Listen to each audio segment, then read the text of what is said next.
Y bueno, tal cual como les había adelantado, ya está con nosotros acá en los estudios de Pacífico nuestro invitado, un invitado muy especial, por supuesto, para nosotros, y seguro que para ustedes también, para que nos dé su particular mirada de esta situación que estamos atravesando a nivel nacional, qué repercusión va a tener muy particularmente en la provincia de Salta, esta situación del gobierno nacional.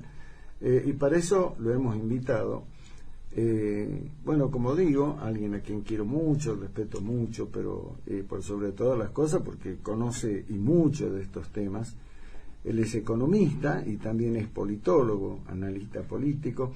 Estoy hablando del licenciado Moisés El Chino Sánchez. Chino, ¿cómo te va? Hola, Daniel.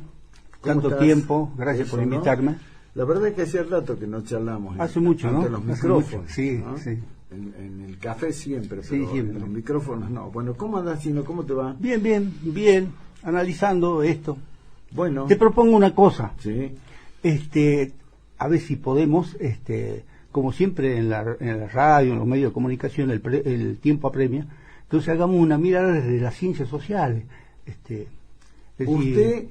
Yo lo invité con la idea de que aportes una mirada muy particular, muy al estilo tuyo, Chino, de esta situación. No caigamos, digamos, en el tema, ya sabemos quiénes son los ministros, sino aportarnos tu mirada. ¿Cómo estás viendo esto? Mira, justamente eso, yo decía, lo miremos a la política, demos la definición de la política. La política, lo tomemos a la política como la lucha por el poder. Entonces eso lo dejemos para el último, para analizar la coyuntura. Creo que hay que tener una mirada desde las ciencias sociales, porque de lo contrario, lo que ocurre es que uno va al personaje. Y el personaje no explica, y mucho menos el gabinete de hoy no explica, sino que las medidas que se tomen son las que van a explicar qué es lo que va a pasar al transcurso de hasta noviembre y después hasta dentro de los 2 años, hasta el 2023. Y entonces, digo yo, lo miremos, por ejemplo, desde la historia, pero la historia reciente, digamos, porque siempre uno tiene que hacer hace un ratito, digamos, ¿no? Yo creo que cuando asumió este gobierno, creo que era clarísimo, había una crisis alimentaria, es decir, había una crisis sanitaria, ¿no es cierto? Había una crisis económica, había una crisis en las ciencias sociales, digamos, y una crisis política, ¿no es cierto? Eso era evidente, digamos, a tal punto que una crisis alimentaria, las crisis alimentarias son, digamos, de 15 días, 20 días, vos las tenés que solucionar, ¿no es cierto? Es decir, sí, no porque hablamos del alimento diario. El alimento diario. Que comer todos los días. Claro, entonces, así asumió el gobierno. Bueno, habían pasado 3 meses, 4 meses y no estaba solucionada la crisis alimentaria, ¿no es cierto? Eso es evidente, digamos. Bueno, uno mira eso y dice, bueno, ¿alguna de esas cosas se solucionó? Ahora, está bien, digamos, dice, lo que pasa es que nosotros asumimos con crisis esto. Bueno, pero para eso asume el gobierno, para solucionarlo, eso, digamos. Entonces uno mira 2 años para atrás y dice, así asumimos, y después mira el hoy y dice, ¿lo solucionó o no? Y entonces es evidente que no lo solucionó. Por eso el voto, digamos, ¿cierto? La gente dijo, te dimos 2 años y no lo solucionaste. Ahora, ¿cómo lo tomó el gobierno a esto? Bueno, eran primarias. Sí, claro. Primarias, es decir, que se resuelven en las primarias los temas internos, digamos, ¿no es cierto? Entonces, lo miremos desde la ciencia política, digamos, lo que es la lucha por el poder. Bueno, en las primarias, ¿no es cierto?, en otros países son primarias y son internas, de espacios, ¿no es cierto? Pero en este país casi las primarias es un anticipo de la general. Los resultados generalmente dicen, no, si no llegó, seguramente va a suceder lo mismo, ¿no? Pero si lo miras más finito, la esperanza de un espacio político que gobierna es de que revertir esa situación. Ahora, uno mira y dice, ¿por qué, por ejemplo, en Salta se ganó? ¿Y por qué se perdió en otros lugares? ¿Por qué en algunas provincias se ganó? Y en donde era vital ganar, provincia de Buenos Aires, Córdoba y Santa Fe, se perdió. ¿Por qué? Y bueno, yo tengo una visión particular de que, mirado desde las ciencias sociales, no hubo interna. Donde hubo interna se ganó. Vos fíjate que también en Salta, ¿no es cierto? El espacio que hizo interna se acercó poquito. Ahora viene, es decir, si los diferentes espacios que votaron a un candidato como Zapata, lo va a volver a votar. Y el otro espacio, digamos, el espacio del peronismo, porque no se puede decir el espacio del gobierno es alto, más amplio, ¿no es cierto? Si lo va a lograr que lo voten Emiliano, que es uno de los espacios nacionales. Bueno, en provincia de Buenos Aires, cuando uno va y hace ese análisis, Lanús, por ejemplo, hubo interno, se ganó, ¿no es cierto? En muchos otros lugares se perdió, pero además hay muchas cosas que ocurrieron en cada municipio, por ejemplo, que lo votaban a los concejales y no lo votaban a los diputados nacionales ni provinciales. Es como que los intendentes preservaron su pequeño mundito, le llamemos así. Claro, lo que es decir que jugaron también con varias agrupaciones de concejales, digamos. Es decir que cada intendente juega su lista, ¿no es cierto? Y además juega otra para que pero es decir, los que estaban en disidencia lo votaban, digamos, se votaban ellos, pero no lo votaban a los candidatos a diputado nacional. Creo que esa es una explicación de lo que sucedió políticamente. Ahora, miremoslo desde otro costado más importante, porque me parece que la Argentina se merece, qué sé yo, la población la está pasando muy mal, ¿no es cierto? Entonces, eso depende esencialmente de la economía, ¿no? Y creo que, vos sabés que los principios, por eso decía yo desde las ciencias sociales, los principios en la economía hay economía cuando hay moneda. Si no hay moneda, no hay economía. Y bueno, ¿qué le pasa a la Argentina? Tiene moneda. Claro, no tiene moneda. Y el precio de la moneda, que es la tasa de interés, es tan alta que no permite la inversión. Por lo tanto, no vamos a salir de la crisis. Es decir, hoy se va a tomar medidas coyunturales para poder acordar con el Fondo Monetario. Porque el Fondo Monetario es el que aporta la moneda, digamos, no nuestra moneda, pero sí la moneda necesaria para reactivar la economía del país. Y no tenemos moneda, y mientras no haya un acuerdo con el fondo, no hay moneda. Entonces no hay reactivación posible. Visto desde la ciencia económica, ¿no es cierto? No hay reactivación posible, ni inversión, cuando no hay moneda. Así que yo te lo anticipo, digamos. Ahora, ¿qué puede hacer este gabinete en ese ámbito, digamos? Porque hay muchas formas de tomar medidas, por ejemplo, esa medida de hacer llegar rápidamente plata al bolsillo de la gente. 550.000 millones de pesos. Claro, si vos te fijas, la Presidenta cuando envía esa nota dice de que no se liquidó 2,4 puntos por ciento del PBI. Esos son porque dice que se había aprobado en el presupuesto anterior del 4,5.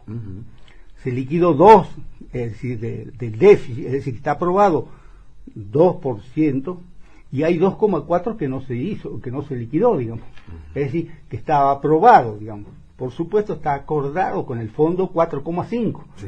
Y eso es lo que buscaban, sacar, es decir, llegar a noviembre con el 4,5 de déficit, ¿no es cierto?, que son 950, qué sé yo, más o menos 1.000 millones de pesos, y aparte ganar las elecciones.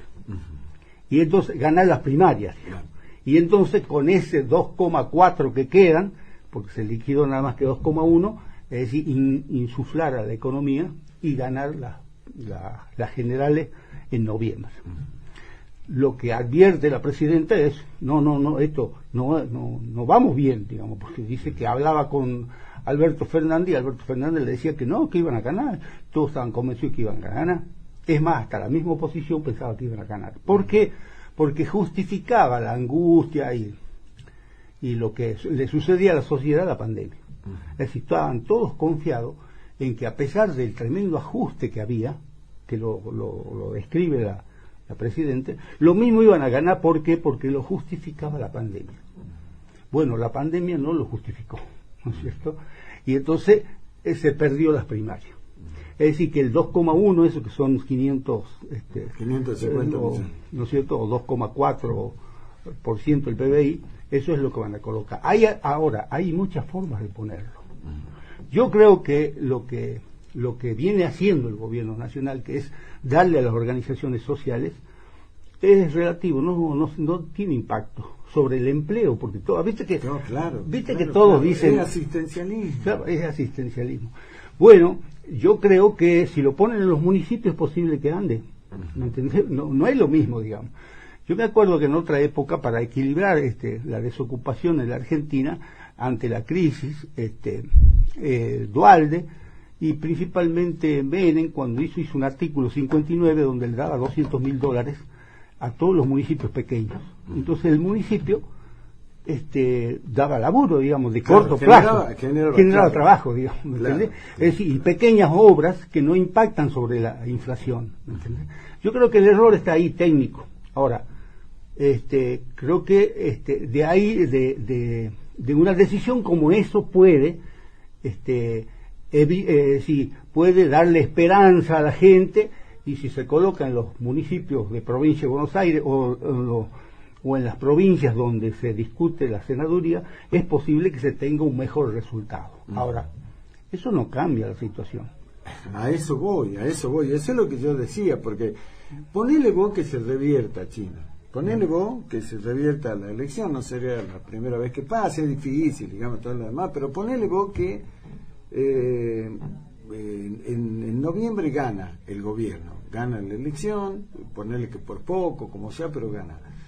¿Cómo seguimos, Chino? Porque quedan 2 años de gestión. Claro, sigo con el análisis. Vamos a las ciencias, por ejemplo. Todos coinciden, viste que todos dicen, el tema es el trabajo. Bueno, si no hay crédito, si no hay sistema financiero, no, claro, no hay reactivación. ¿Con qué financia obra? Claro, no hay. Es decir, yo creo que hay un error de origen también, en donde la economía del país dependiera del presupuesto. Es al revés. El sistema capitalista funciona al revés. Es decir, crece la economía, y cuando crece la economía, vos podés bajar los impuestos y sin embargo recaudar más. Es decir, ¿por qué? Porque el presupuesto es una filtración de la economía. Pero bueno, acá hacemos un análisis y tomamos decisiones en función, yo digo, de mitos, ¿no es cierto? Mitos que hay en la economía. Lo mismo que el mito de la emisión que genera inflación. Es decir, la economía necesita permanentemente moneda, digamos. ¿Sí? Pero sigamos con la ciencia, digamos, sí, ¿no? Sigamos con la ciencia. Vos me decías qué va a pasar estos 2 años. Bueno, todos repiten de una sola forma, ¿no es cierto?, de que el que la sociedad esté mejor, el que haya trabajo, qué sé yo, del sistema educativo. ¿No es cierto? Es decir, educar, ¿para qué? Para una sociedad que va cambiando y necesita otro tipo de trabajo. ¿No es cierto? Entonces, vos necesitas cambiar, y no necesitas cambiar en 10 años, necesitas cambiar en 2. Claro.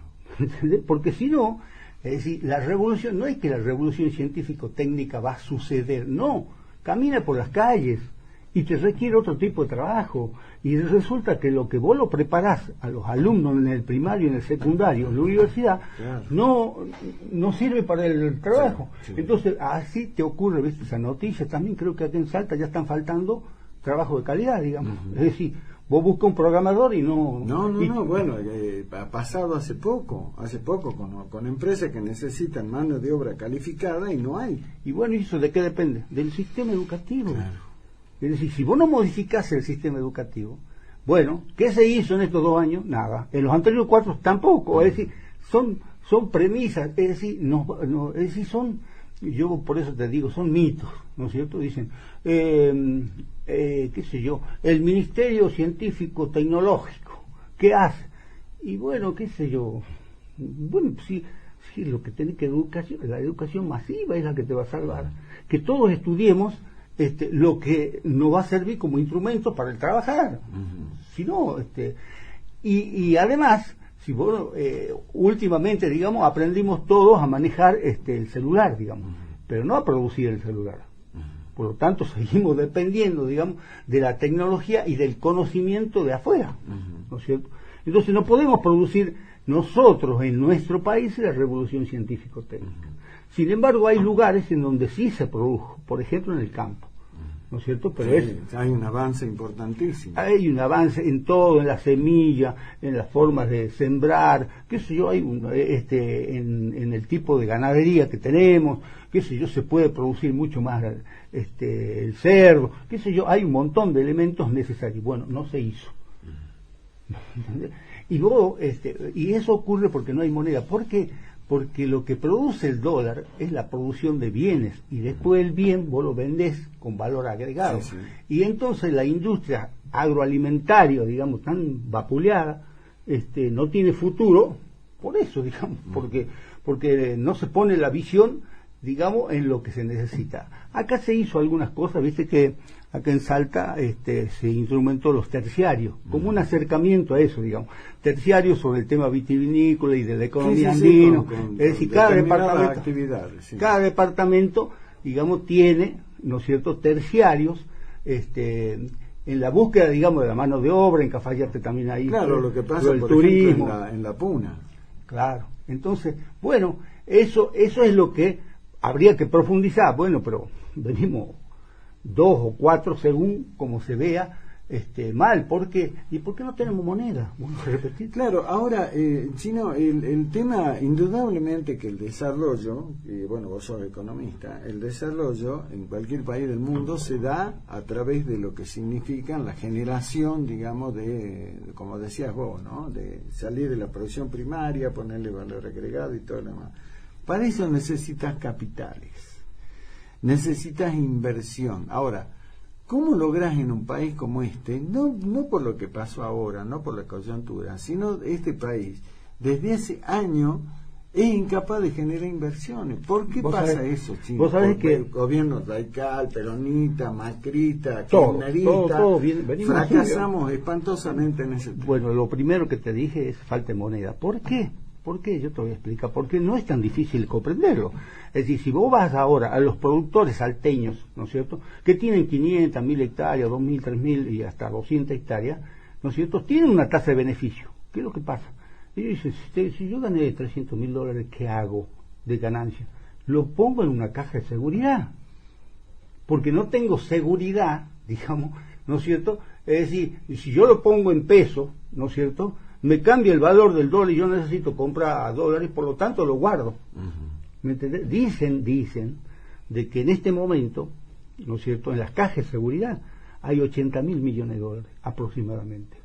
Fíjate vos. Es decir, que no es que falten dólares o falten, dicen todos, viste que es un mito las restricciones del dólar. No, los dólares están. Lo que pasa es que el gobierno no le ofrece la seguridad al productor, entonces el productor se cubre, porque dice, yo guardo los dólares, ¿para qué? Para que cuando yo compre los insumos el próximo año, los tengo que tener, pero si yo los pongo en peso, ¿qué pasa? Claro, con la inflación se lo come, ahora, al otro día vale la mitad. Y además, él no puede generar la industria agroalimentaria, digamos, en la cadena de producción, digamos, y la cadena de distribución. Bueno, eso es lo que pasa, digamos. Bueno, ese es un tema. Sigamos, digamos, con el mismo tema. Vos los bienes, si vos trancas para adentro, que si vos hablas con cualquier productor, trancas para adentro, son eficientes como los primeros en el mundo.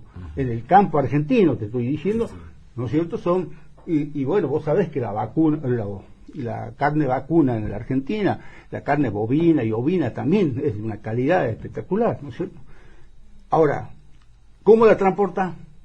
Nosotros tenemos un sistema de transporte porque la comercialización, hay desarrollo cuando hay comercialización, intercambio de bienes y servicios, ¿no es cierto? El transporte más eficiente es el marítimo y fluvial.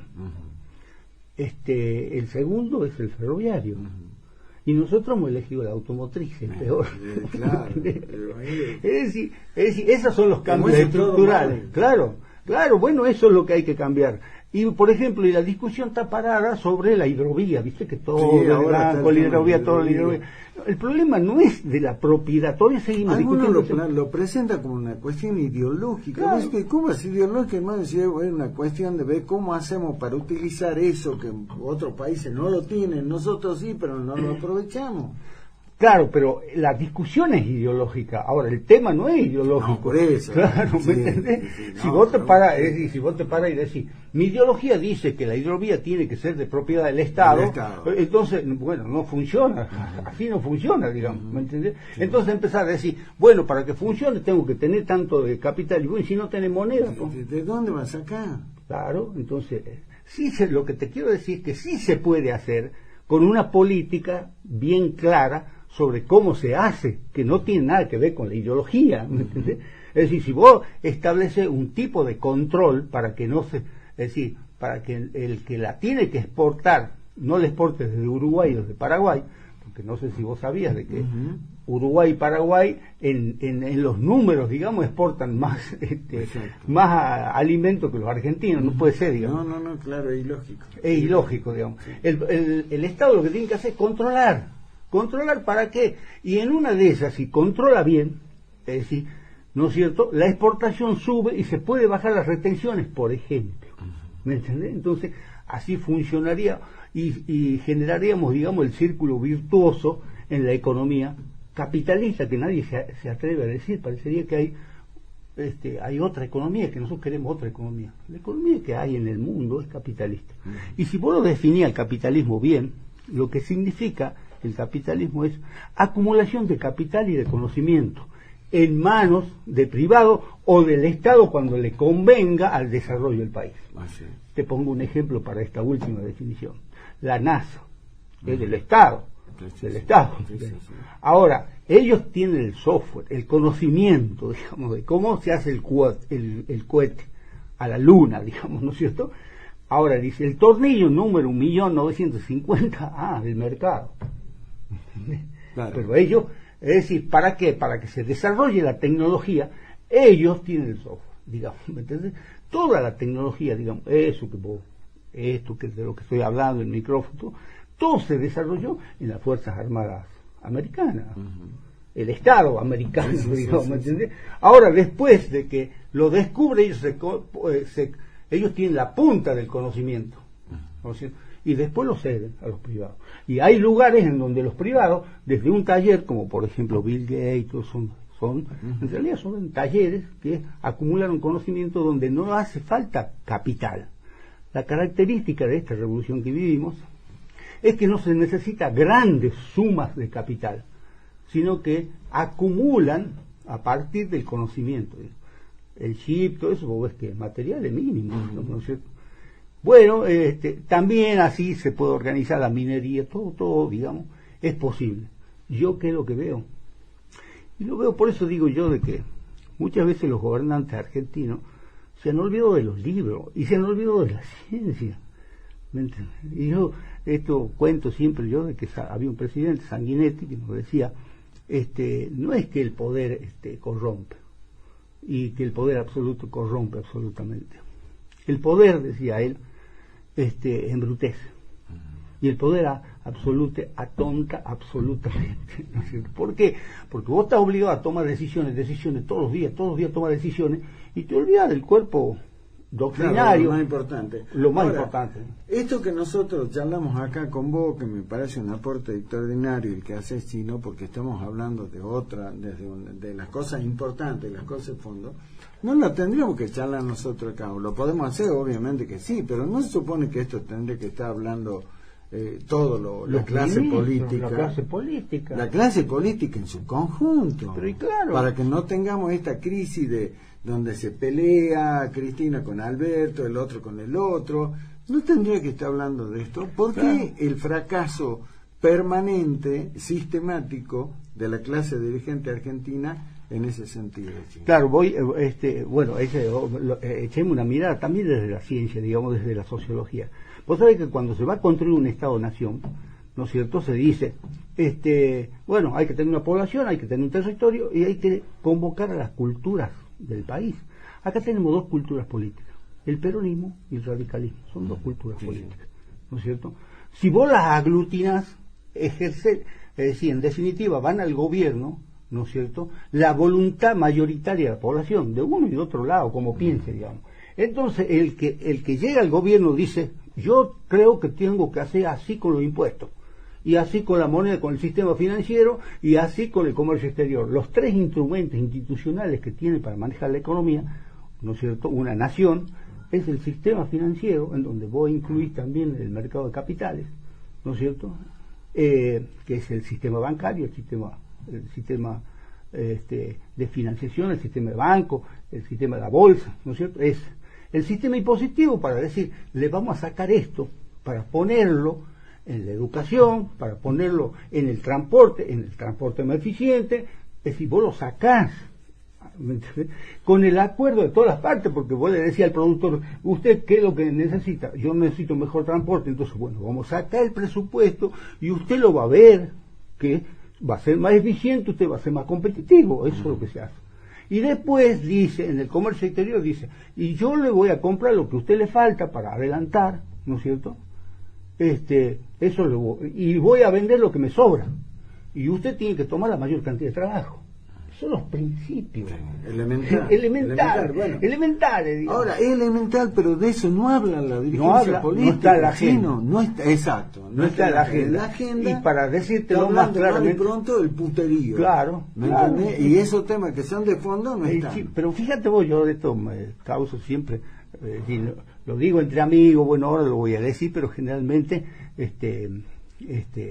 no le gusta a los políticos que yo diga estas cosas porque... Cuando vos empezás a hablar de esas cosas, dice, che, puta, China ya está aburriendo. Ya está aburriendo, ya está un viejo pelotudo. Sí, exacto. Sí, bueno, pero yo digo esas cosas, por ejemplo, digo yo.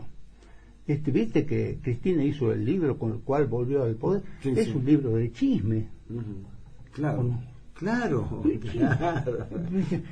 vos te imaginás que una presidente va a hacer un libro, qué sé yo, vos decís, che, se va a poner toda su experiencia, vos decís, qué bárbaro, ¿no? Podrá coincidir o no, pero va a tener profundidad. Va a tener una profundidad enorme, bueno.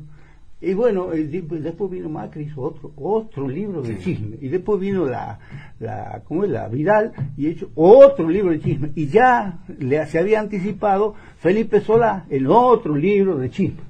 Entonces, ¿cómo no va a haber chisme? Claro. ¿No es cierto? Claro. Y bueno, ¿y cómo no va a suceder lo que viene y va a ser igual que lo que está? ¿Por qué? Digamos, no hay motivos serios, digamos. ¿Sí? Creo que eso da un rasgo al decadente de la Argentina, ¿no? Porque vos te lo imaginás, qué sé yo, Alfonsín tenía un plan. No es que se hablaba bien, lindo, no, él tenía un plan, y tenía un plan político. No lo pudo llevar a cabo porque creo que tuvo varios errores, pero uno puede caracterizar este error. Perón tenía un cerebro y decía esto. Cuando vino el 73 dice, me equivoqué, voy a modificar. Y bueno, eso no entendía la juventud, porque ya sabemos todo lo que sabemos, digamos, ¿no es cierto? Ahora, hoy, ¿no es cierto?, esos dos parámetros, digamos, no son ideológicos, digamos, son culturas políticas. Sí. Es decir, yo no te voy a convencer a vos de que vos dejes de ser radical, ¿no es cierto? Ni vos me vas a convencer, yo voy a ser, pero eso está al margen, miremoslo sobre las necesidades del país. Y vos podés decir, mira, yo creo que en esto se van a equivocar. Por ejemplo, eso es lo que ocurre en Estados Unidos. Si bajan los impuestos, dice uno, se van a equivocar. Uno tira para un lado, el otro tira para el otro. Y el otro dice, bueno, no sé, probá, pero si te equivocas, vengo yo, ¿no es cierto? Y eso se impacta en la gente, e impacta en la conciencia de la gente, ¿me entendés? Porque lo sentís, vos ahora lo decís, che, ¿y cómo nos va? Y ahora es evidente que nos va peor. Sí. Peor que hace 2 años estamos.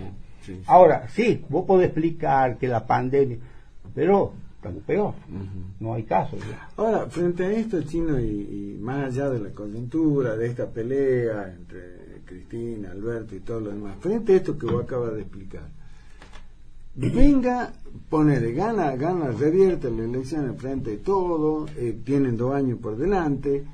Si no hacen esto que vos estás diciendo, que vamos a seguir navegando, al margen de que se pierda o se gane, vamos a seguir navegando en un mar de incertidumbre, de cosas espantosas. En un mar de decadencia. Y la gente va a seguir mal, cada vez peor. Claro. O sea, ese es el futuro que tenemos. Ese es el problema real, digamos.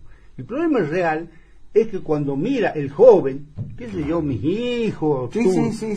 entonces miran para adelante y dicen, sí, pero está bien que bajo la desocupación, que no sé, que no, pero yo estoy mal.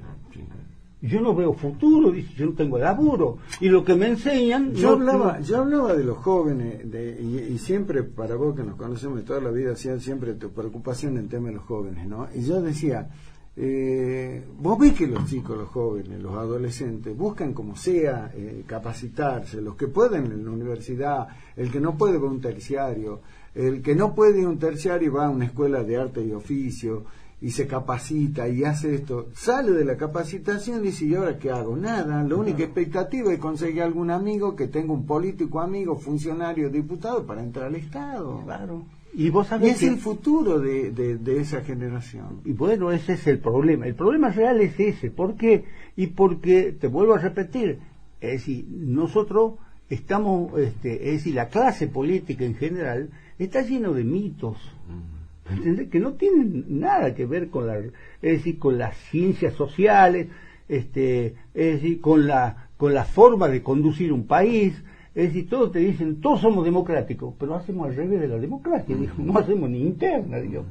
¿Me entiendes? La democracia, cuando el paso de la monarquía a la democracia, digamos, esencialmente es el partido.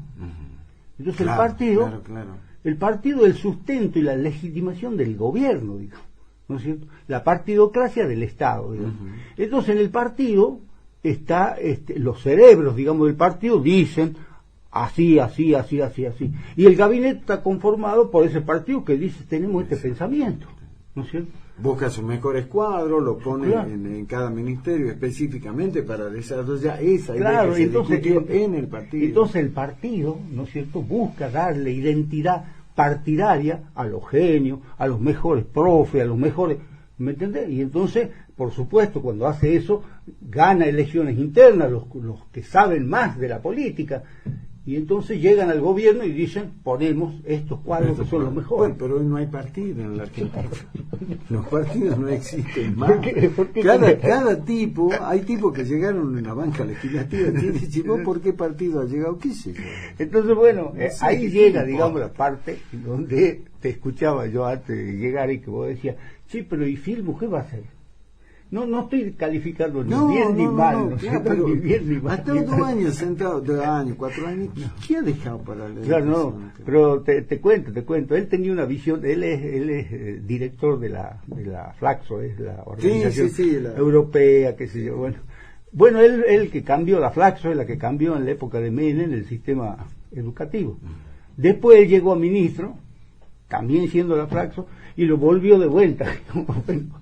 Yo qué quiere que te diga, digamos.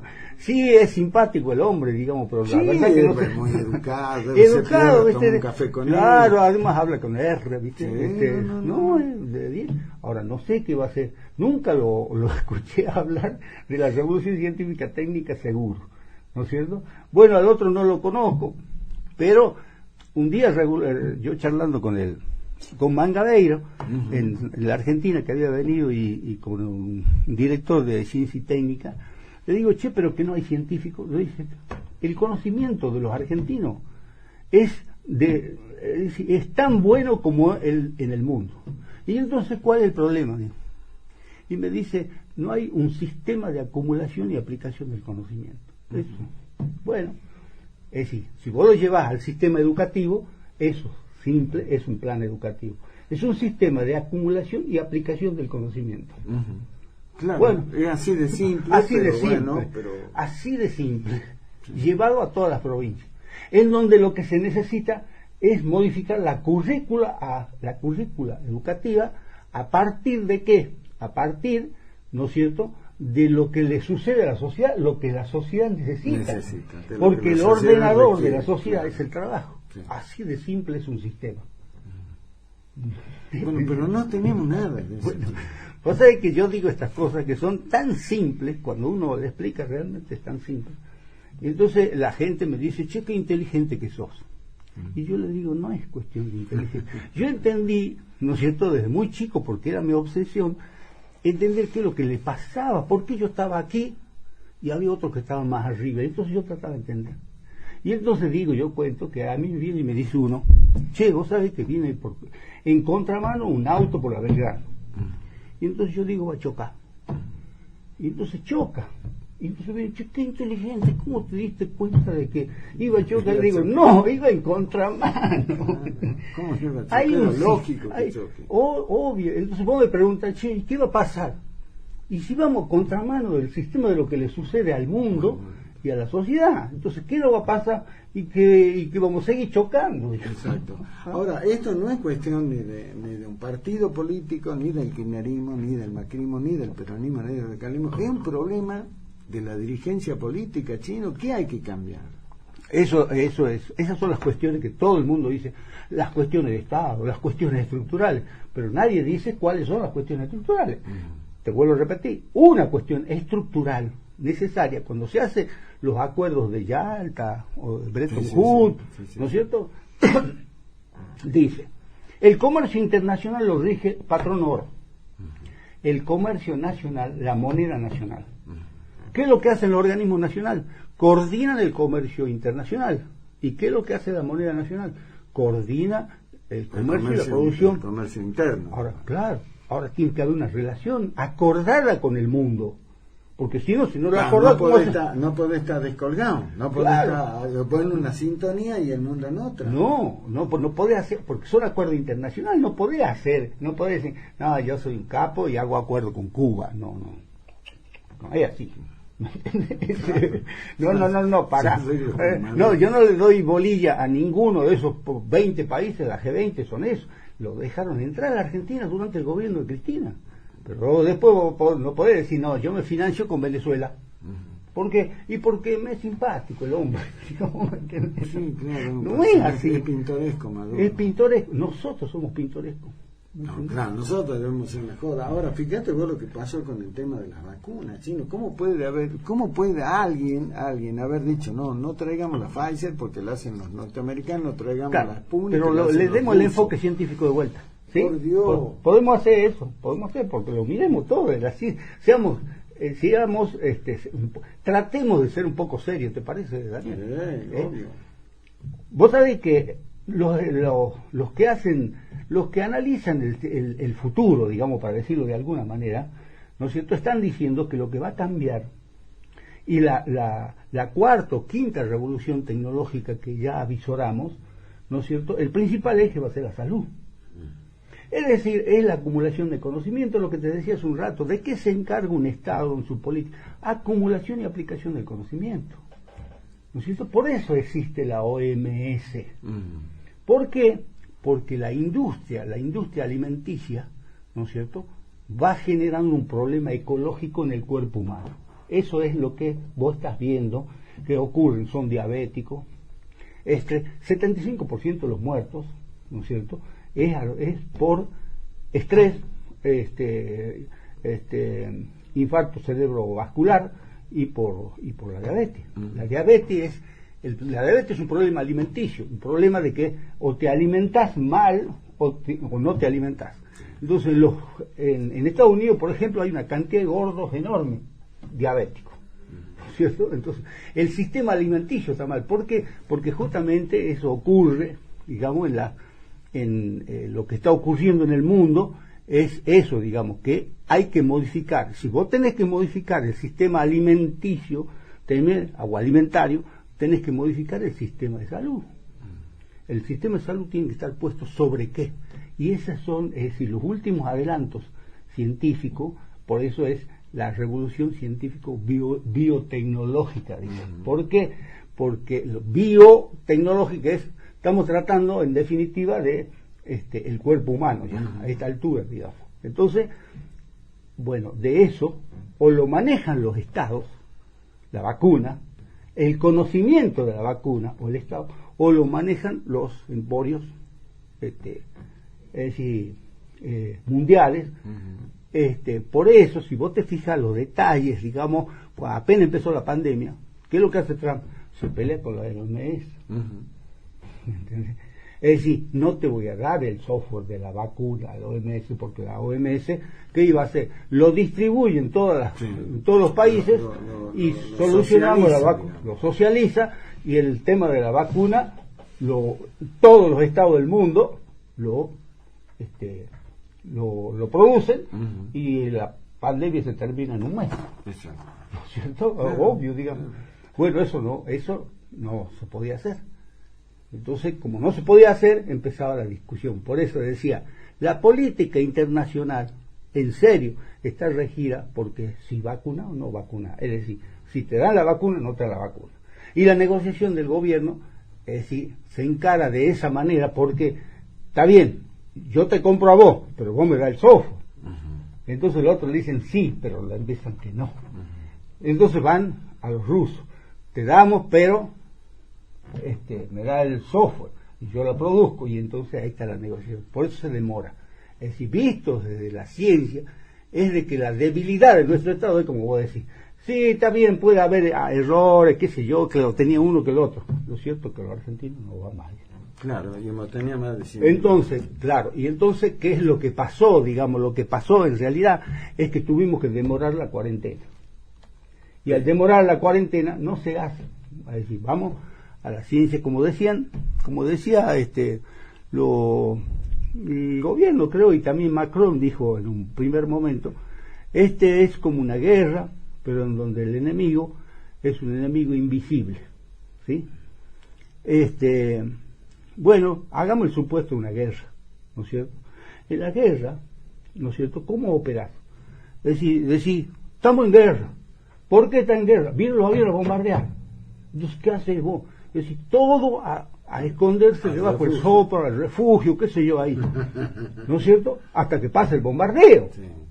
Pero después no poder decirle que se queden ahí sobre morir de hambre. Hace 15 días, después tienen que salir a laburar.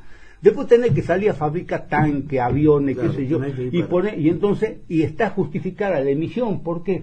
Porque vos, ¿qué es lo que va a hacer? Va a producir la cantidad necesaria, va a hacer 50 millones de vacunas, va a hacer, qué sé yo, respiradores, todo lo que sea necesario, y la economía no se va a caer. ¿Me entendés? Capaz que se va a caer un sector de la economía, pero no los tanques ni lo que vos necesitas. Claro, digamos. porque en definitiva vas a estar produciendo. Va a estar produciendo. Una actividad económica la vas a tener. Claro, si acá, por ejemplo, el alimento y la producción de alimentos y la distribución de alimentos, todo se hizo, no había por qué tenía que caer la industria alimenticia, no tenía motivo. No, claro, al contrario. Y los super y todo, al contrario.